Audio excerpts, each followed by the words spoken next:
So we're here today at the Secret Bookshelf and we're joined by Marianne McShane, who is here to tell us about and read from her book Ronan and the Mermaid, which came out during lockdown, which is based on Irish mythology and is told for a young audience. And it's through Walker Books and it's absolutely gorgeous. There's beautiful gold gilt on the front. It's a really nice book. We love it. So, thank you. And thank you for coming over and joining us today. Well, I was delighted. This is a big adventure for me. It's my first time out of Bangor since in about 3 months, so it's very exciting. It's been a long 3 months. So I'm going to ask you if you would to read a wee bit I for would us. love to do that, Jo, and thanks again. So I'll just read from the beginning for everybody. Ronan and the Mermaid, which actually has a connection to Bangor, where I'm from. That's why I got interested in this story. And the illustrations, I should say, by Jordi Solano. He's even made it. He starts off with an illuminated letter, which I just love at the very beginning there. It's absolutely gorgeous. Long ago in Ireland, when fairy folk dwelt in the hills and merfolk swam in the seas, saints and holy men lived in little beehive huts dotted along lonely shores. These huts of wattle and thatch were the first abbeys. The ancient abbey of Bangor lay nestled at the edge of the Irish Sea. There the monks worked and prayed, their companions the seagulls flying on the winds and the seals basking on the rocks.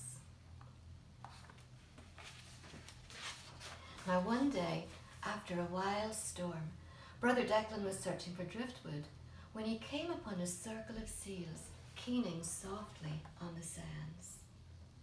In their midst lay a young boy, wisps of seaweed tangled in his hair and his eyes closed tight. He was wrapped in a shawl woven from seagrass, and a silver ring glistened in his outstretched hand. Declan looked up the beach and down, but there was no one in sight. He gazed over the water and glimpsed a flash of gold that shimmered by the great grey rocks.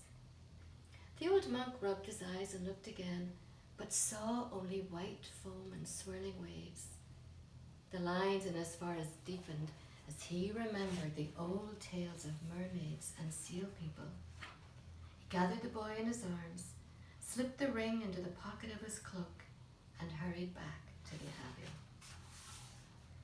I found him with the seals, he told the curious monks, and saying no more, he laid the boy on a bed of rushes and tucked the shawl around him.